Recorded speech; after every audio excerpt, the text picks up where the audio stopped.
Bienvenue dans notre interview coulisses. Nous sommes Tom et Nathan Lévesque.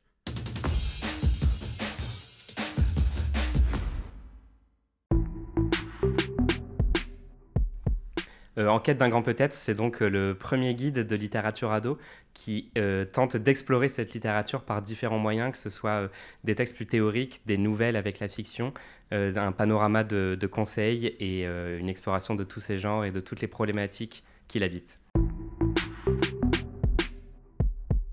Un bon livre de littérature ado, c'est comme un bon livre de n'importe quelle littérature. Il faut que ça soit incarné, il faut que ça soit juste, il faut qu'on sente quelque chose de vivant.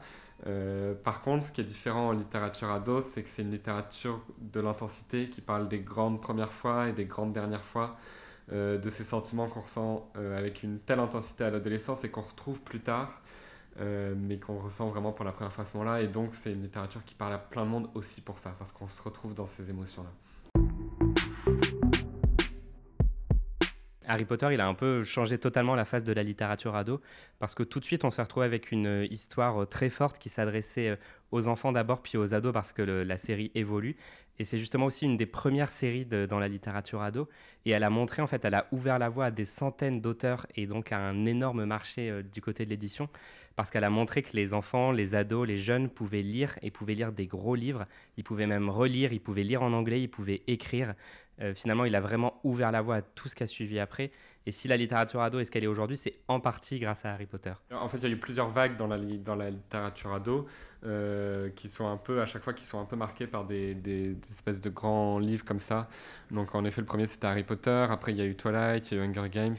Et il y a des livres comme ça qui viennent tirer toute une autre suite de livres. Donc, après Hunger Games, il y a eu plein de dystopies. Après Twilight, il y a eu plein de romances vampiriques. Après Harry Potter, plein de... Enfin, voilà, à chaque fois, ça se répète.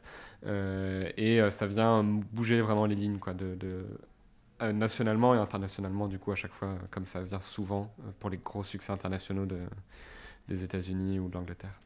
Et ce que ces livres montrent aussi, c'est qu'on parle beaucoup aujourd'hui certaines personnes disent que la littérature ado, c'est un peu la nouvelle littérature populaire. Et en fait, ces succès-là, ils le montrent parce que les livres ados, ils ne sont pas lus que par les ados, ils vont aussi passer de main en main dans les familles, dans les écoles et ensuite autour des proches des ados. Et c'est des livres qui circulent, qui sont lus et qui vont faire ressortir chez le lecteur quelque chose dont on parlait tout à l'heure, qui est cette intensité, qui est cette histoire qui emporte, qui est cette énergie assez propre à ce qu'est la littérature ado, selon nous. Pour moi, c'était les univers de Pierre Bottero, qui est un auteur de fantasy qui est malheureusement décédé il y a une dizaine d'années.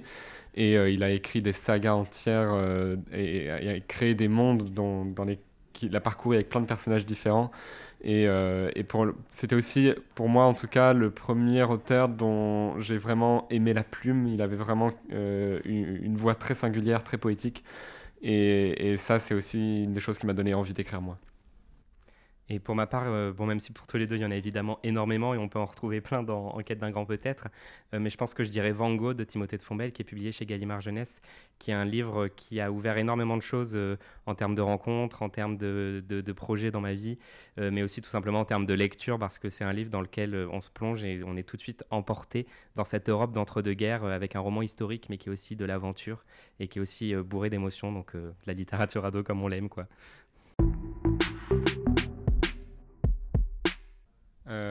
Oui, la littérature ado, elle vient souvent soit dans l'entourage familial, soit dans les amis. Aujourd'hui, du coup, beaucoup sur les réseaux sociaux, tout ça. Nous, on avait des parents grands lecteurs. Notre mère, elle lisait plutôt des romans, notre papa plutôt des BD aussi, des polars. Moi, par exemple, Pierre Bottero, je sais que c'est une amie qui m'en a parlé et qui m'a donné envie de le lire. Et ça marche souvent comme ça, quoi. C'est évidemment de pair à pair, quoi. Mais après, il y a aussi, moi, Timothée de Fombelle, j'avais découvert en bibliothèque avec son premier roman qui est To Be Loneless, qui a été un de mes plus gros coups de cœur littéraires quand j'étais plutôt enfant. Et ensuite, ça a fait partie de ces auteurs que j'ai commencé à suivre très assidûment sur les réseaux sociaux, sur les sites des maisons d'édition.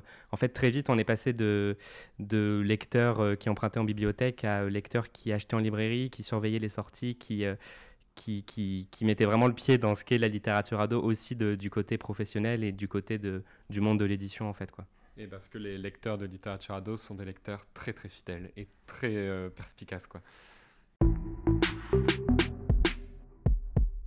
Bookstagram, c'est Instagram, mais des livres. Donc, c'est les Instagrammeurs qui parlent de livres, qui en conseillent, qui en lisent, qui font des lectures communes, qui font des photos, des vidéos. Enfin, c'est le Instagram du livre. Et c'est un peu la nouvelle communauté de lecteurs sur Internet. Nous, on a commencé avec des blogs il y a 10 ans. Ensuite, on a tous les deux eu plus ou moins au même moment une chaîne YouTube. Maintenant, on est aussi sur Bookstagram comme beaucoup de gens.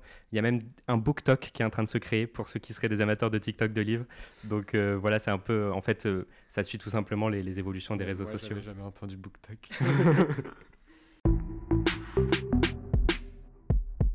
Je peux pas m'empêcher de penser à Audrey qui a le compte Le Souffle des mots, qui a aussi une chaîne YouTube vraiment super. C'est une personne que j'ai rencontrée grâce aux réseaux sociaux, grâce à YouTube, etc. Donc ça montre aussi que la littérature ado, ça permet de faire des rencontres et de croiser des gens aussi grâce à Internet. Et c'est une personnalité hyper positive qui présente plein de coups de cœur sur ses réseaux sociaux avec une énergie débordante à laquelle on s'attache forcément. Et moi, je vais citer Allez vous faire lire. Donc déjà, rien que le nom est génial. Qui est aussi autrice, qui est aussi éditrice en littérature ado. Et elle a une vraie voix, elle a vraiment quelque chose, on la suit pour son énergie. Enfin, c'est vraiment plein de bons conseils, il faut la suivre, quoi. Et elle a écrit une nouvelle dans Quête d'un grand peut-être. Exactement, Julia Thévenoud, de son vrai nom. La littérature ado, elle a une place un peu particulière à l'école au collège, etc. Il y a des profs très passionnés, comme nous, qui sont vraiment passionnés de littérature ado et qui ont envie de la porter. Mais après, ils se heurtent parfois aux institutions parce que les écoles ne mettent pas forcément dans leur programme la littérature jeunesse et la littérature ado. Alors que c'est aussi une manière, avec des livres ados, de montrer que la lecture, ça peut être un plaisir. Et c'est ça qui est un peu compliqué vis-à-vis des classiques aussi. Donc même s'il y a énormément de professeurs qui ont des initiatives vraiment incroyables pour faire lire les ados, que ce soit des prix littéraires, des ateliers Booktube ou Bookstagram, ce genre de choses, il y a encore certaines barrières qu'il faudrait faire tomber. Oui, je voulais ajouter que la littérature ado, c'est pas une littérature qui, si on la met dans les programmes ou si on la fait étudier à l'école, est vouée à remplacer la littérature classique. C'est une littérature parce qu'elle est aussi tout aussi riche et complète, va dialoguer aussi avec la littérature classique. Il y a des œuvres comme Songe à la douceur de Clémentine Beauvais qui sont des réécritures d'œuvres classiques. Il y a forcément un intérêt à faire ce dialogue-là, quoi.